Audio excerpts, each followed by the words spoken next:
दिल्ली की हवा में अलग ही मिजाज होता है। कहते हैं देश का दिल है दिल्ली, लेकिन दिल्ली में जो हवा के इंचार्ज हैं यानी कि पर्यावरण मंत्री हैं, वो क्या करते हैं, क्या खाते हैं, क्या सोचते हैं और कैसी है लोकसभा की तैयारी, इस पर बात करने के लिए हमारे साथ हैं आज गोपाल राय। मंत्री हैं आम आदमी पार्टी में। स्वागत है आपका गोपाल जी। क्या है आज नाश्ते में सुबह सुबह, ये बताइए सबसे पहले। देखिए, नाश्ते में तो चूँकि हमें स्पाइन इंजरी है तो आयुर्वेदिक और जो थोड़ा दलिया, थोड़ा स्प्राउट, थोड़ा फल, तो सामान्य जो है भोजन ही हमें अलाउ है। तो सुबह सुबह तो नाश्ते में हम यही लेते हैं। जब आप इसकी बात करते हैं इस समय वर्तमान में, हमने देखा है कि कांग्रेस को आप बहलियां खरी खोटी सुनाते रहेंगे। लोकसभा आएगा तो कांग्रेस का ही हाथ थाम के चल दिए। देखिए, अभी क्या है कि इस देश के अंदर ख़ास तौर से केंद्र में भारतीय जनता पार्टी की सरकार बनने के बाद पूरे देश का डायनेमिक्स बदला है। बहुत सारी पार्टियों के अंदर अलग अलग मुद्दों पे, अलग अलग विषयों पे मतांतर रहे हैं और आज भी हैं। लेकिन अगर आप सिलसिलेवार तरीके से देखिएगा तो जिस तरह से भारतीय संविधान का, भारतीय लोकतंत्र का, भारतीय न्यायपालिका का, भारतीय चुनाव आयोग का जिस तरह से धज्जियां उड़ रही हैं, जिस तरह से एक टारगेटेड तरीके से एजेंसियों का उपयोग हो रहा है, जिस तरह से चुनी हुई सरकार को ख़त्म करने की कोशिश हो रही है। आज 3 फार्मूले पे केंद्र सरकार काम कर रही है। या तो चुनाव हमें जिताओ, नहीं तो हम जो है बेईमानी से चुनाव जीत लेंगे। अगर बेईमानी से चुनाव नहीं जीत पाए तो विधायक को खरीद करके ईडी और सीबीआई का डर दिखा करके हम सरकार बना लेंगे। और कुछ भी नहीं होगा, अगर फिर भी कुछ नहीं चलेगा तो राज्यपाल को बिठा करके काम नहीं करने देंगे। तो ये भारत, अगर आप देखें राजनीतिक तौर पर, इस तरह के इफबट होते रहे आज़ादी के बाद से, लेकिन आज एक निर्णायक मोड़ पर भारत खड़ा है। और उसमें मुझे लगता है कि केवल बात आम आदमी पार्टी, कांग्रेस पार्टी की नहीं है। भारत के हर उस जिम्मेदार नागरिक का जो इस मुल्क से मोहब्बत करता है और चाहता है कि आज़ादी की इतनी लंबी लड़ाई के बाद जो हमें संविधान मिला, जो लोकतंत्र मिला, उसको सुरक्षित रखा जाए। मुझे लगता है कि आज उसे मिलकर काम करने की ज़रूरत है। मुझे एक बात बताइए, आप दिल्ली में ईवीएम पे जीत हासिल करते हैं तो सही, हिमाचल में कांग्रेस जीतती है तो सही, कर्नाटक में कांग्रेस जीतती है तो सही, तो फिर जब बीजेपी राजस्थान और मध्य प्रदेश जीत जाती है तो वही ईवीएम गलत क्यों हो जाती है? देखिए, ईवीएम से बात आगे चली गई। अब जो सवाल है ना, वो चंडीगढ़ तक पहुंच गया है। अभी दिन दहाड़े कैमरे के सामने भारतीय जनता पार्टी ने जिस तरह से मेयर के चुनाव में बेईमानी की, वोट की चोरी की, वो तो अब जग जाहिर है, वो छुपी बात अब नहीं रह गई। पर आप तो बैलेट मांग रहे हैं ना, आप तो कह रहे हैं कि ईवीएम से चुनाव ना हो। नहीं, बैलेट मांग रहे हैं, फिर बैलेट में धांधली भी हो रही है। नहीं, ईवीएम से तो आप जीत के आ रहे हैं। बैलेट में धांधली हुई तो सुप्रीम कोर्ट के चीफ जस्टिस ने उसे पकड़ लिया आंख के सामने। ईवीएम की धांधली पकड़ी नहीं जाती है। ईवीएम में धांधली होती है? होती है। आप धांधली से जीते? नहीं, धांधली से जीतने का मतलब नहीं है, धांधली होती है। हम इतनी जगह हम जीते हैं तो हम बैलेट से थोड़ा जीते हैं चोरी करके। बीजेपी जीत रही थी, जीत गई थी, घोषणा हो गई थी। भारतीय जनता पार्टी की आप समझो, वहाँ पर जो आप सीन देखो आप, तो काउंटिंग होती है, चुनाव अधिकारी फटाफट क्रॉस मार करके उसे कैंसिल करता है।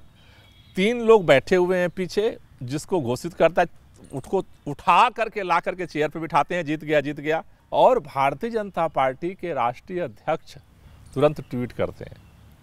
तो मेरा कहने का मतलब ये है कि इस देश के अंदर जो प्रश्न पैदा हुए हैं, उन प्रश्नों के जवाब के लिए वीवीपैट लाया चुनाव आयोग ने। वीवीपैट क्यों आया? वीवीपैट इसीलिए आया कि जो बटन दब रही है उसकी काउंटिंग हो रही है या नहीं रही है, उसके लिए एक समाधान आया। प्रश्न है, अगर आज मतपत्र से चुनाव नहीं हुआ होता तो आज चंडीगढ़ में भारतीय जनता पार्टी का मेयर होता। कोई रास्ता नहीं था। ऐसा नहीं है कि बैलेट पेपर से पहले चुनाव होते थे तो उस पर सवाल नहीं थे, बहुत सारे सवाल उस पर भी थे। लेकिन आज जो ईवीएम का सिस्टम है, मुझे लगता है कि उसे और जो सवाल है उनका समाधान निकालने की ज़रूरत है, बजाय कि आंख बंद करने की। बीजेपी के खिलाफ लड़ने के लिए जिस तरह से सारे दल एक साथ आए, उसके बाद धीरे धीरे दिल्ली पहुंचने तक लगता है अलग हो गए। सिर्फ आम आदमी पार्टी और समाजवादी पार्टी ही कांग्रेस का हाथ थाम के रही हैं। क्या कारण है इस मन परिवर्तन हो जाने का? एक ही कारण है कि ईडी और सीबीआई, खास तौर से ईडी, आज अगर भाजपा के पास न हो तो जो दल आ रहे हैं उनके साथ उनकी तो बात छोड़ दो, भाजपा के अंदर जो नेता है ना वो भी अलग हो चुके होते हैं, वो भी आज उनके साथ नहीं होते। ईडी फेविकोल है, फेविकोल से भी ज़्यादा खतरनाक है। उसका एक ही जो खास तौर से जो पीएमएलए एक्ट है जिसमें उसके पास जो ये पावर दिया गया कि किसी को भी उठा सकता है, गिरफ्तार कर सकता है और तो अदालत में फिर निर्दोष कैसे नहीं? आपके मंत्री बार बार अरेस्ट हुए, बतौर मंत्री आप अपने कलीग्स को देखते हैं, तो अगर निर्दोष है तो साबित क्यों नहीं हो जाता है कोर्ट में? फिर क्या अदालत की प्रक्रिया पर भी भरोसा नहीं है? नहीं, क्या साबित हुआ है? 2 साल हो गया, 2 साल में सभी एजेंसियां केंद्र सरकार ने लगा रखी है, हजारों जगह छापे पड़े हैं, एक चवन्नी आज तक नहीं बरामद हुई है। बेवजह बिना सबूत के केवल आपने मन गढ़ंत कहानी बना करके आपने बंद कर रखा है और सब पे दहशत क्रिएट किया जा रहा है। अरविंद केजरीवाल जी डर गए हैं क्या, जो ईडी का सामना करने के लिए उनके समन पे बार बार आने के बावजूद जाते नहीं हैं? नहीं, डर नहीं रहे हैं, वो तो कोर्ट के अंदर, उस पर ईडी कोर्ट के अंदर गई है और कोर्ट ने 16 तारीख की डेट मुकर्रर की है। तो अदालत के अंदर तो उस दिन भी वो वीडियो कॉन्फ्रेंसिंग से गए थे और 16 तारीख को भी जाएंगे। अदालत में फैसला होगा। अगर कोई भारतीय जनता पार्टी चिट्ठी पर चिट्ठी जारी करती रहे, ईडी की चिट्ठी भारतीय जनता पार्टी जारी करती है, ईडी की चिट्ठी भारतीय जनता पार्टी जारी करती है।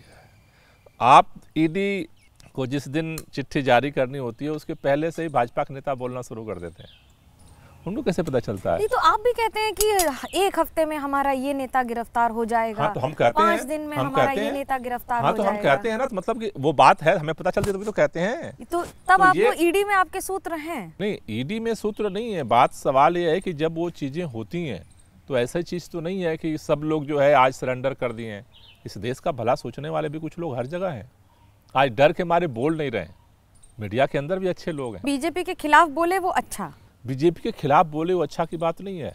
बीजेपी में जो शामिल हो जाए वो अच्छा, अभी नया परिभाषा बन गई है। ईडी सीबीआई, आपने देखा छगन भुजबल जी वाले केस में क्या हुआ।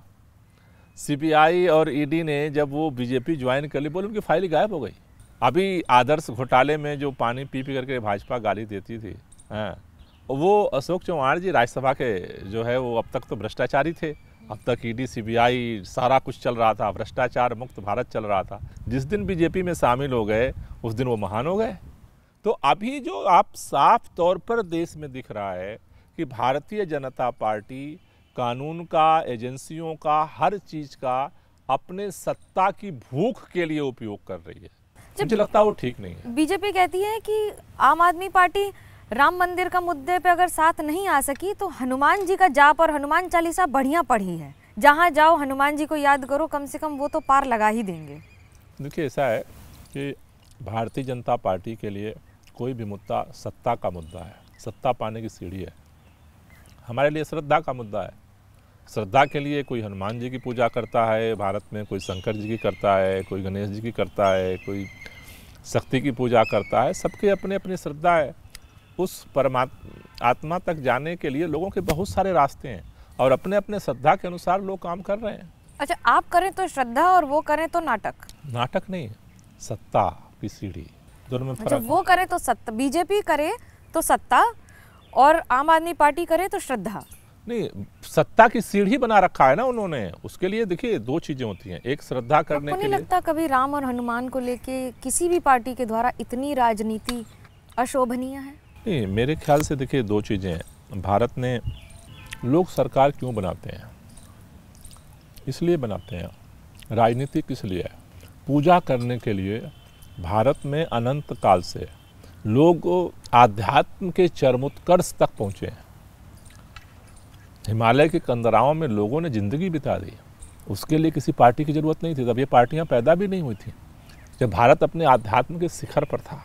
पार्टियों का जन्म किस लिए हुआ? आधुनिक लोकतंत्र में सरकारों का जन्म हुआ लोगों के लिए काम करने के लिए, कि वो कैसे स्कूल अच्छे बने, शिक्षा की कैसे बेहतर गारंटी करे सरकार, कैसे अस्पतालों की बेहतरी के लिए काम करे, कैसे लोगों के रोजगार के लिए काम करे, कैसे लोगों की ज़िंदगी रोज़मर्रा में जो संकट है उसके समाधान के लिए लोकतंत्र में पार्टियों का जन्म हुआ।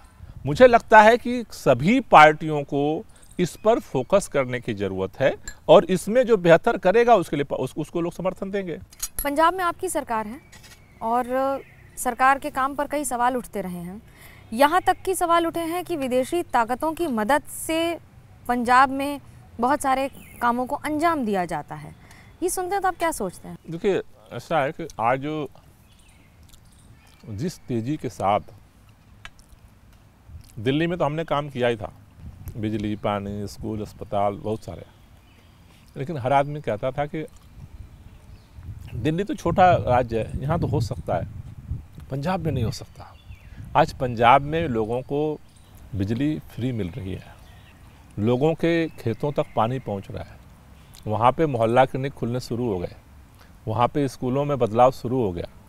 जिस तेज़ी के साथ वहाँ पे काम पंजाब के अंदर हो रहा है, आज लोगों के पास इसका कोई काउंटर नहीं है। नहीं, आम आदमी पार्टी की सरकार पंजाब हो या दिल्ली किसान आंदोलन का समर्थन कर रही है।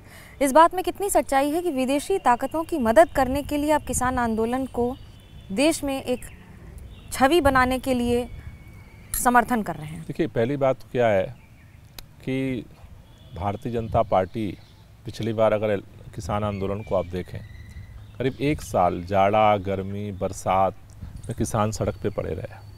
ये सारे आरोप रोजाना भारतीय जनता पार्टी के नेता यही लगाते थे, ये खालिस्तानी है, ये आतंकवादी हैं, फलाना है, ढिलाना है, तमाम तरह के आरोप। मतलब मेरे ख्याल से कोई ऐसी गाली नहीं थी, अपमानजनक कोई ऐसा शब्द नहीं था जो किसानों के लिए उन्होंने न बोला हो। लेकिन तीनों काले कानून तो वापस लिया है, देश के माननीय प्रधानमंत्री ने वापस लिया। तो मतलब क्या था कि वो जो काले कानून थे वो तो गलत थे, किसान तो नहीं चाहते थे, किसानों ने नहीं मांग की थी, किसानों के ऊपर जबरदस्ती थोपा गया था। ये मांग हमेशा उत्तर प्रदेश चुनाव या लोकसभा चुनाव इन्हीं समय पर क्यों उठ के आती है? इस समय नहीं उठती है। अगर आप देखें तो पिछले बार आंदोलन के बाद इस सरकार ने वादा किया था किसानों से कि आप आंदोलन ख़त्म करिए, हम ये तीनों काले कानून वापस ले रहे हैं और हम एमएसपी गारंटी कानून लाएंगे, उसके लिए समय चाहिए हमें, उसके लिए हम कमेटी बना रहे हैं। कमेटी बनी, कमेटी बनने के बाद 2 साल गुजर गए।